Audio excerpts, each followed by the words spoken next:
Hi friends, welcome to my YouTube channel Sanjay academy.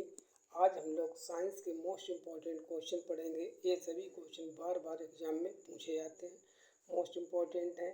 आपका कोई भी वनडे एग्जाम है उसमें ये क्वेश्चन पूछे जाएंगे, तो सभी लोग इस क्लास को बहुत अच्छे से लास्ट तक देखें। ठीक है, मोस्ट इम्पॉर्टेंट आज हम लोग क्वेश्चन करने वाले हैं। चलिए अपनी क्लास को स्टार्ट करते हैं।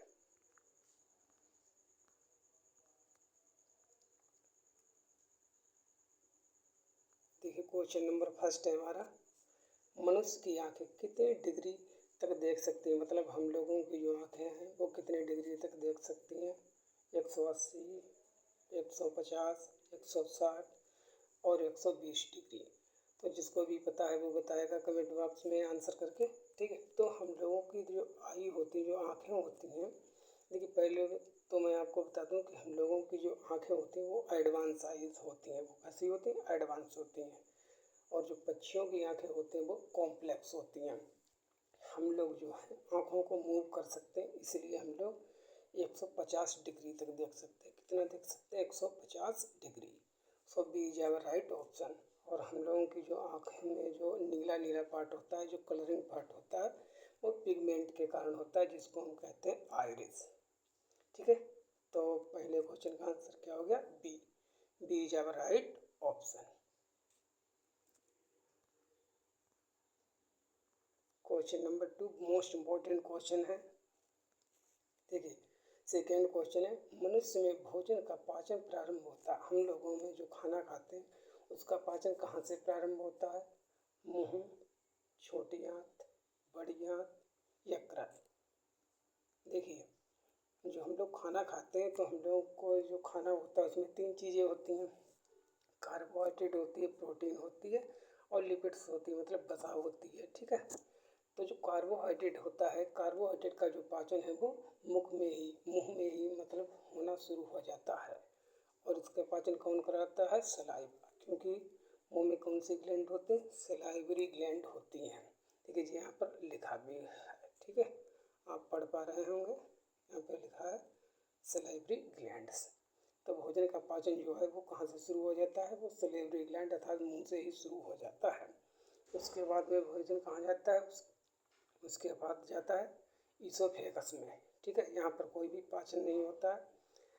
देखिए, एक चीज़ आप ध्यान रखना, जब मुंह से भोजन आगे की ओर बढ़ता है, इधर की ओर बढ़ता है, पाइप की तरफ बढ़ता है, फूड पाइप की ओर, तो उसको हम बोलस कहते हैं। क्या कहते हैं? Bolus. BOLOUS।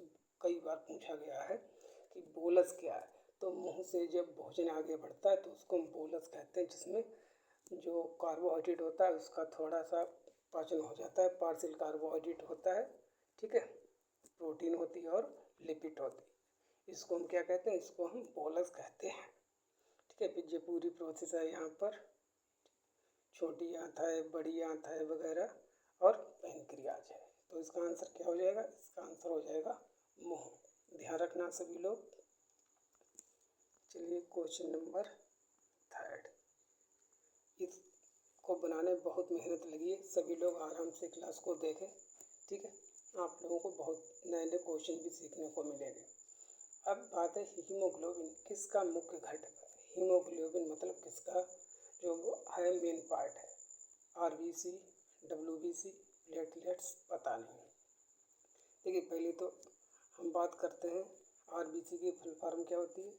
Red blood carpals, लाल रक्त कणिका। WBC की फुल फॉर्म क्या होती है? White blood cells. ठीक है, श्वेत रक्त कणिकाएं। प्लेटलेट्स तो प्लेटलेट्स ही होती हैं।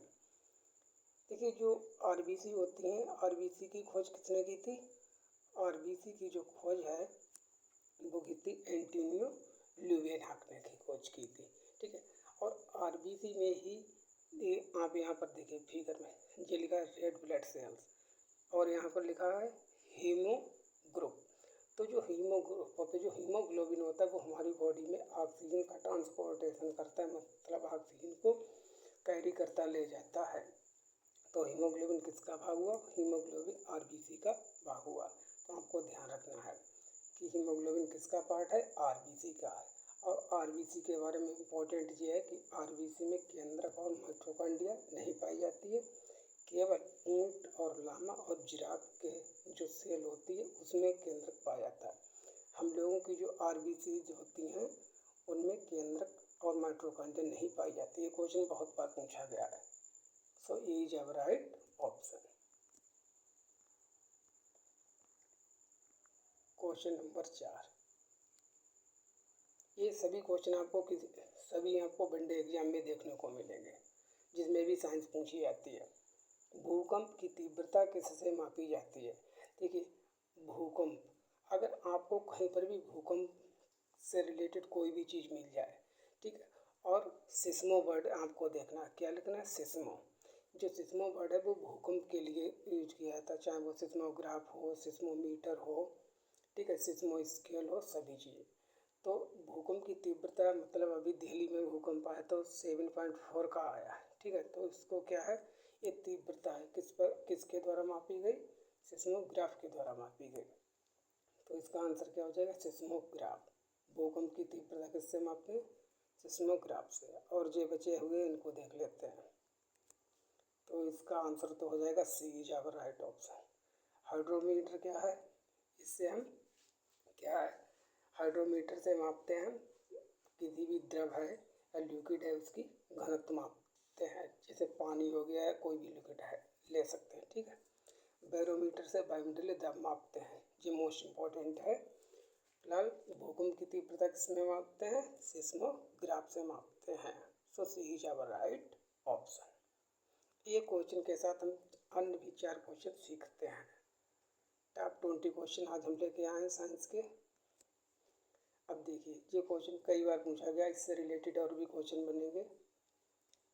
मनुष्य की खोपड़ी में अर्थात स्कल में कुल कितनी हड्डी होती है? मतलब हमारी जो क्रेनियम है, जो खोपड़ी है, इसमें कितनी हड्डियां होती हैं? देखिए, इसमें आपको हमेशा याद रखनी है कितनी होती हैं। 29 हैं, 40 हैं, 35 हैं, 30 हैं। तो इसका जो राइट आंसर वो क्या है? Right answer 29। कहीं पर आपको 28 भी लिखा हुआ मिल सकता है। 28 जब हो जाता है आंसर जब हम थ्रोट बोन को नहीं जोड़ते हैं। देखिए, अब 29 होती कैसे हैं, मैं आपको प्रूफ करके दिखाऊं कि 29 हैं कैसे। देखिए, 8 बोन कौन सी होती है? क्रेनियल वाली, ठीक है। क्रेनियल बोन कितनी होगी? 8। और फेस पर होती है 14, ठीक है। और जो हमारे कानों में होती हैं 6, और एक होती थ्रोट बोन, जोड़ लीजिए। 14 और 6 20, 20 7 28, 1 29 हो गई पूरी 29। तो इससे आपको फेस बोन भी पता चलेंगे। फेस पर हमारे कितनी बोन होते हैं? चेहरे पर होते हैं 14 बोन। देखिए, जो सबसे मजबूत हड्डी होती है हमारे शरीर की, बोन जो होती है वो होती है मैंडिबल, ये नीचे वाली, और ऊपर वाली को मैक्सिला कहते हैं।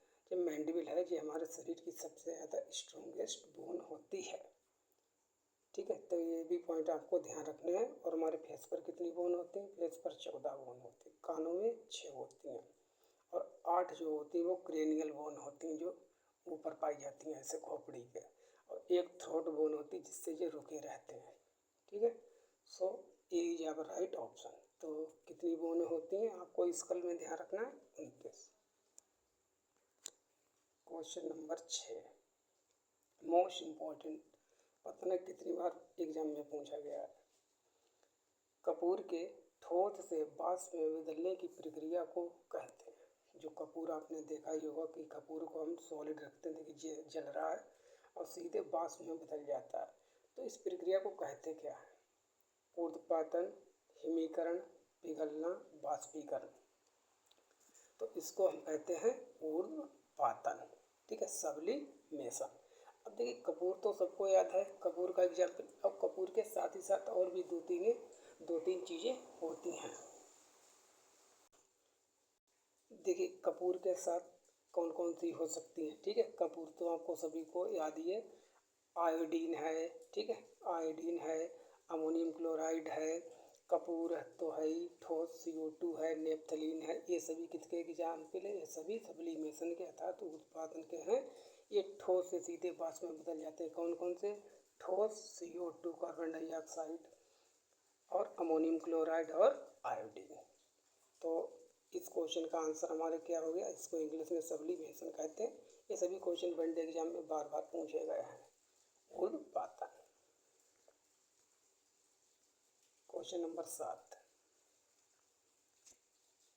कांसा मिश्र धातु है, ठीक है, एलॉय है, ब्रॉन्ज जिसे कहते हैं, तांबा, एक तो तांबा होता है और दूसरी चीज़ क्या होती है, कौन सा तत्व मिला हुआ होता है, तो कांसे में टिन की, चांदी की, निकेल की, एल्युमिनियम की। तो देखिए जो ब्रॉन्ज है, ब्रॉन्ज में कॉपर होता है और क्या होता है, और टिन होती है, यस टिन, जिसका सिंबल होता है टिन। जो तांबा है वो 88% होता है और जो टिन होती है वो 12% होती है, ठीक है। जैसे पीतल में कॉपर और जिंक होती है, लेकिन कांसे में क्या होती है, तांबा और टिन। So a is our right option.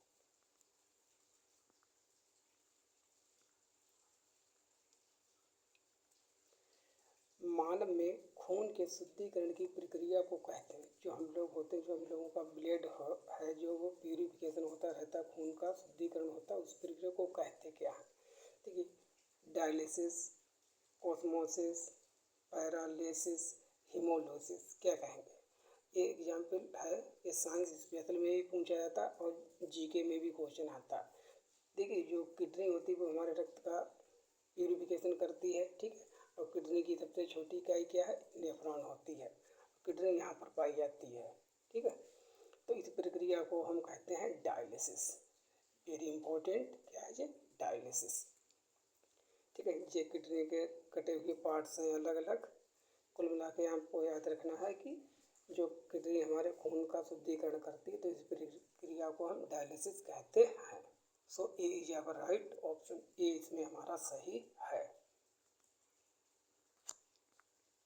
इस क्लास को बनाने में बहुत ज़्यादा समय लगा, प्लीज़ आप लोग आराम से इसको पूरी देखिएगा, आपको भी इसका बेनिफिट मिलेगा एग्जाम में। नेक्स्ट क्वेश्चन है, हृदय कब आराम करता है, जो हमारा हार्ट है, हृदय है, वो आराम कब करता है, कभी नहीं, कभी कभार, सोते समय, दो धड़कनों के बीच, बताइए हृदय कब आराम करता है। देखिए जो ये हमारा हार्ट है, तो हार्ट के बारे में आपको बता दूं, हार्ट में ऐसे इसका फिगर होता है, ठीक है, दो आलिंद होते हैं, दो निडे होते हैं, और जो हृदय होता है इसकी स्टडी को कार्डियोलॉजी कहते हैं। तो हृदय 1 मिनट में 72 बार हम लोगों का धड़कता है, और जो हृदय है वो आराम करता है, ठीक है, ये कभी मत लगाना कि कभी नहीं करता, आराम करता है, कब करता है, दो धड़कनों के बीच, जो दो हार्ट बीट होती है उनके बीच में जो नैनो सेकेंड का टाइम मिलता है, उसमें हृदय जो हमारा है वो आराम करता है, रेस्ट करता है। अच्छा, कोई मुझे हार्ट की वो बताएगा, ध्वनि क्या होती है, लब डब लब डब, क्या होती है, लब डब लब डब लब डब लब डब लब डब, ठीक है। तो इसका क्या आंसर हो जाएगा, आज के बाद आपको ध्यान रखना है कि दो धड़कनों के बीच जो है वो हृदय हमारा आराम करता है। क्वेश्चन नंबर 10, देखिए ये मशीन तो सभी ने ही देखी होगी, किसी भी मेडिकल और डॉक्टरों के पास होती है।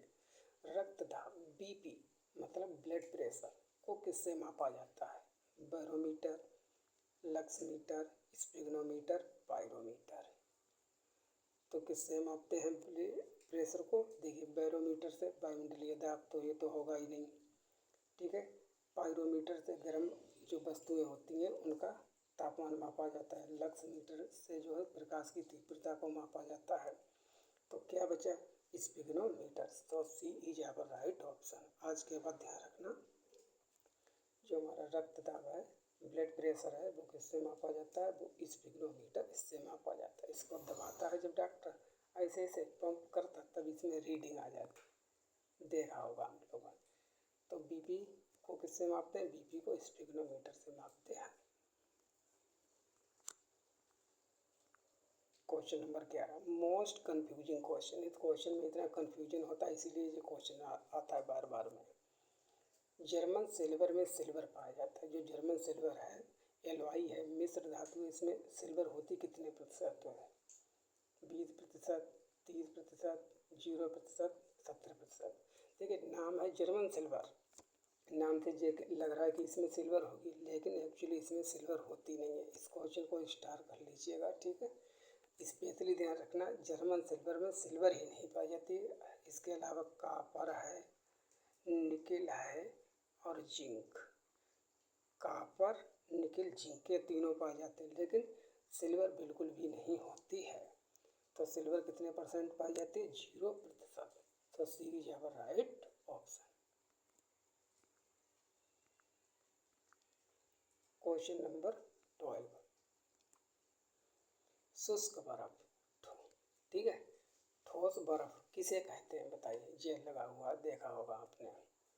अमोनियम को, ठोस कार्बन डाइऑक्साइड को, नौसादर को, नेप्थलीन को। तो किसको कहते हैं? शुष्क बर्फ। देखिए, जो कार्बन डाइऑक्साइड गैस होती है, जैसे कि अभी हमने पढ़ा था कि ये ऊर्ध्वाधर भी होता है। अगर हम इसको गर्म करेंगे तो लिक्विड में ये नहीं बदलेगा, ये सीधे सीधे हमारा किसमें? गैस में बदल जाएगा। ठीक है, गैस में बदल जाता है। तो ये कैसा है? ये हमारा ऊर्ध्वाधर भी है। ठीक है, तो शुष्क बर्फ किसे कहते हैं? ठोस कार्बन डाइऑक्साइड को। जल्दी से याद कर लीजिए कौन कौन से ऊर्ध्वाधर होते हैं। एक तो आपका कपूर होता है, ठीक है, अमोनियम क्लोराइड होता है, और क्या होता है? नेप्थलीन होती है। तो 12 का क्या आंसर होगा? 12 का होगा बी।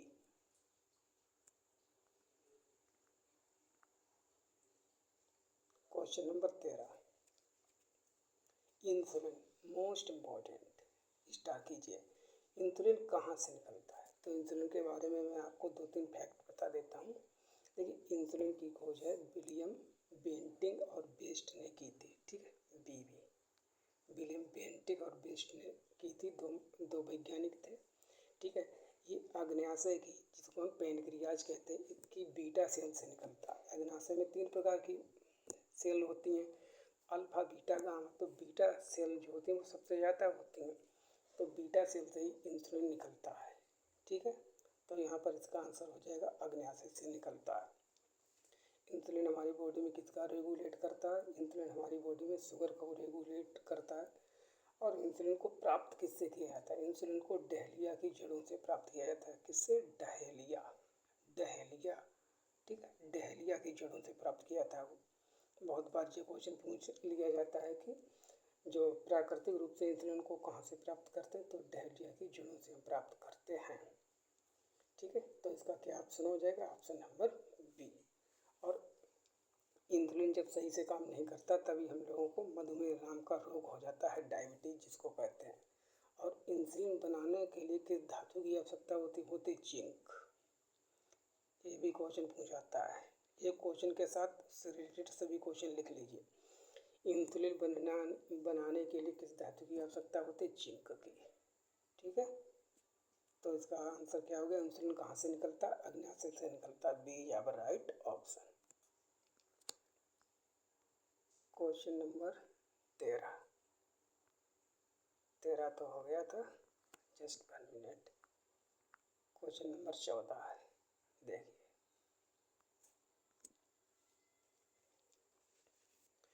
प्रतिवर्ती क्रियाओं, रिफ्लेक्स एक्शन का नियंत्रण कौन करता है? प्रमस्तिष्क, अनुमस्तिष्क, कोशिका रज्जु, तंत्रिका कोशिका, nerve cell, spinal cord, cerebrum और सेरिबेलम।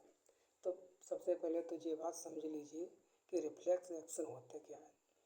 तो रिफ्लेक्स एक्शन वो होते हैं जिनमें हम अचानक कोई चीज़ देखते हैं, डरा जाते हैं, कुछ भी कंट्रोल करते। जैसे आपने अचानक सांप देख लिया, ठीक है, आपने अचानक सांप देख लिया, आप सांप देखकर डरना। तो इस चीज़ को ये खबर हमारे ब्रेन तक नहीं पहुंच पाती है। ठीक है, उससे पहले इसको कंट्रोल कर दिया जाता है। इससे पहले इसको कौन कंट्रोल कर देता है? स्पाइनल कॉर्ड, जिसे हम बैकबोन भी कहते हैं। बैकबोन के अंदर होती है जो स्पाइनल कॉर्ड। तो प्रतिवर्ती क्रियाओं को कौन करता नियंत्रण? Spinal cord.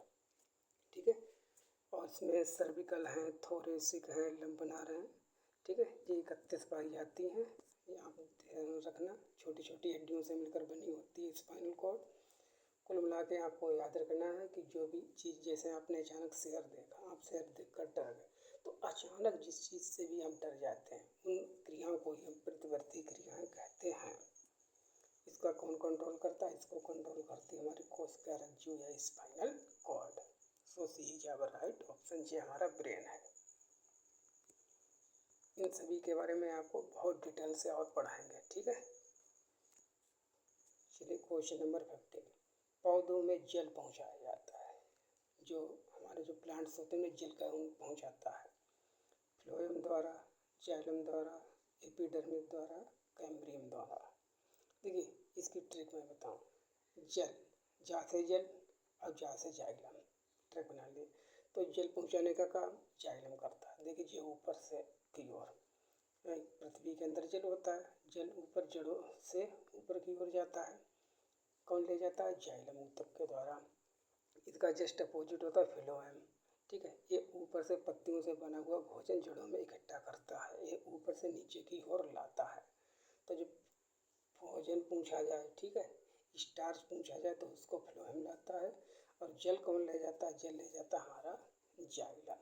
So B is our right option.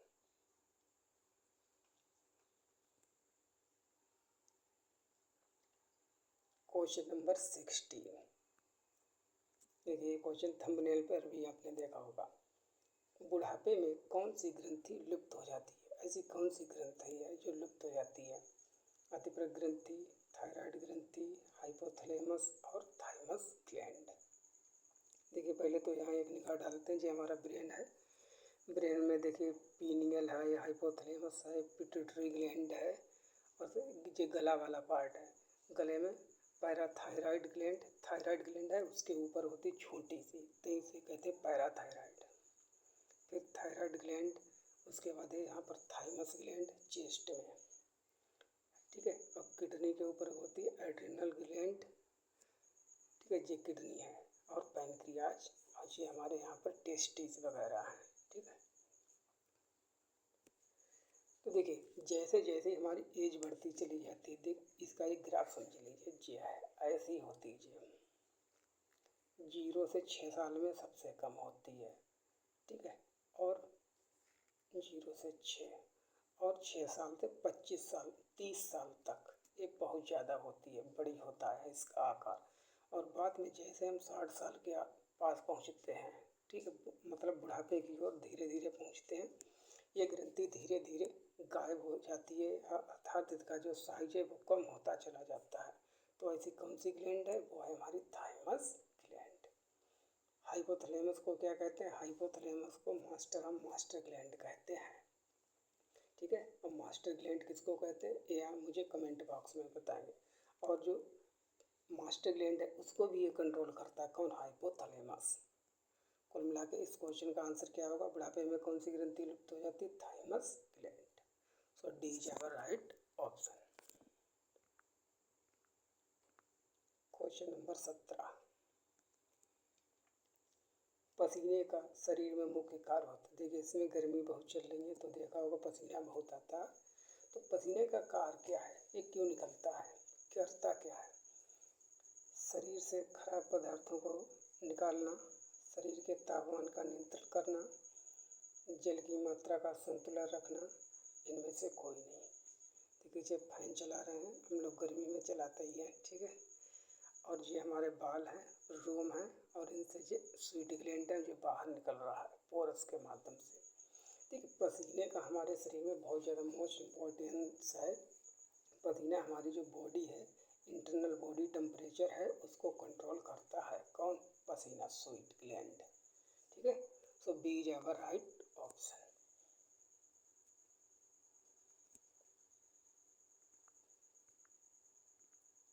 अगला क्वेश्चन है, देखिए कितना अच्छा क्वेश्चन है। मनुष्य में कितने प्रकार के दांत होते हैं?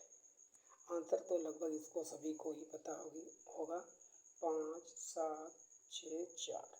तो देखिए जैसा कि आप जानते हैं कि मनुष्य में 4 प्रकार के दांत होते हैं। दांतों के बारे में 2-3 फैक्ट याद कर लीजिए। दांतों के अध्ययन को हम कहते हैं डेंटोलॉजी, ठीक है। आपने देखा होगा दुकानों पर लिखा होता है डेंटोलॉजिस्ट। 4 प्रकार के दांत होते हैं, इंसीजर, केनाइन, प्रीमोलर और मोलर। काम लिख लीजिए, जो जिससे हम किसी चीज़ को काटते हैं, अगर हमारी लड़ाई हो जाए तो हम दांतों से काटते हैं, ऐसे कट करके, तो वो होते इंसीजर। इंसीजर का काम क्या है? काटना, ठीक है। केनाइन क्या करते हैं? ये चीड़ फाड़ करते हैं। जैसे हम गन्ना खाते हैं या डबल रोटी खाते हैं, कोई भी चीज़ खाते हैं, तो ये नुकीले नुकीले यहाँ पर जो दांत होते हैं, ठीक है, देखना आपने, तो उनको हम कहते हैं केनाई। इनका काम होता है चीड़ना फाड़ना, ठीक है। और इसके नीचे जस्ट क्या होते हैं प्रीमोलर। ये क्या कहते हैं, ये आए हुए खाना को ऐसे ऐसे ऐसे ऐसे पीस देते हैं, पीस डालते हैं, ठीक है।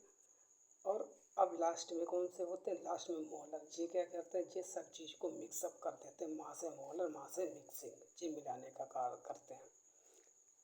पास से पी से प्रीमोलर, पी से मतलब पीसना। तो इस प्रकार से आप याद रखना।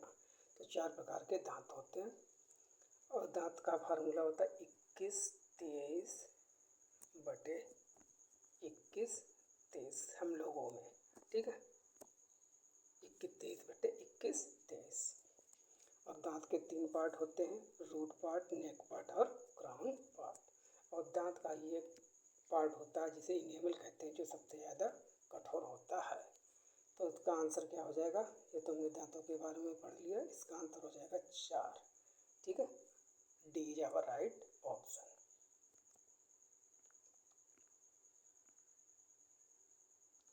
बताइए मनुष्य में सबसे ज़्यादा कौन सा तत्व पाया जाता है, हमारी बॉडी में कौन सी चीज़ सबसे ज़्यादा है। देखिए इसीलिए मैंने फिगर भी लगा रखा है, जिससे आपको बहुत लॉन्ग टर्म तक याद रहेगा। Nitrogen, hydrogen, oxygen, carbon.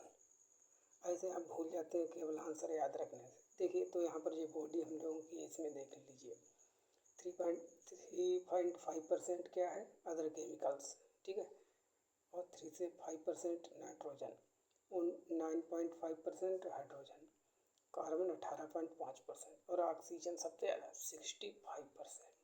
तो आज के बाद आपको ध्यान रखना, भूलना नहीं है कि हम लोगों की बॉडी में ऑक्सीजन कितने परसेंट पाई जाती है, वो पाई जाती है 65%, अर्थात सबसे ज़्यादा। तो मनुष्य के शरीर में कौन सा तत्व सबसे ज़्यादा पाया जाता है, वो है ऑक्सीजन। तो c is our right option. Last question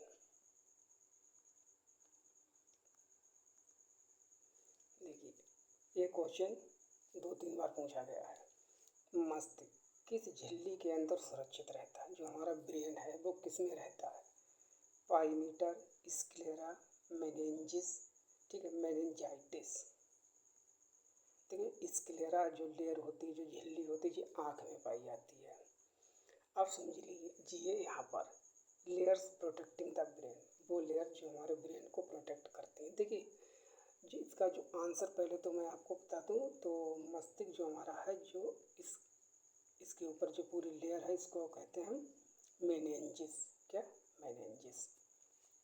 और जो मेनिंजिस अपने आप में 3 लेयरों का समूह होती है, कौन सी, ड्यूरामीटर, आर्केनॉइड और पाईमीटर। कुल मिला के आपको मेनिंजिस याद रखना। और जब यही झिल्ली खराब हो जाती है, इसमें गड़बड़ी आ जाती है, तभी व्यक्ति को रोग हो जाता है। उस रोग को हम कहते हैं मेनिंजाइटिस। तो मेनिंजिस में कमी होने के कारण जो रोग होता है, उसे हम कहते हैं मेनिंजाइटिस, ठीक है। सो C is our right option. तो क्या हो जाएगा, मेनिंजिस। नेक्स्ट, ये 2 क्वेश्चन आप लोगों के लिए होमवर्क के लिए है। जल्दी हम एक क्लास और करने वाले हैं।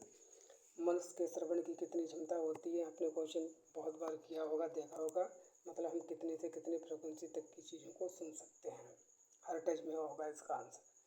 फीमर हड्डी सभी जानते हैं शरीर में पाई जाती है, सबसे ज़्यादा लंबी होती है, लेकिन कहाँ पाई जाती है, आपको ये बताना है। Thank you for watching. Please मेरे चैनल को सब्सक्राइब करें, शेयर करें, ठीक है, संजय अकेडमी को। और जल्दी ही से हम नेक्स्ट वीडियो और लाने वाले हैं, ठीक है। कमेंट में बताएं आपको क्लास कैसी लगी। ये हमारी साइंस की पहली क्लास थी, इसको बनाने में बहुत टाइम लगा। Thank you for watching.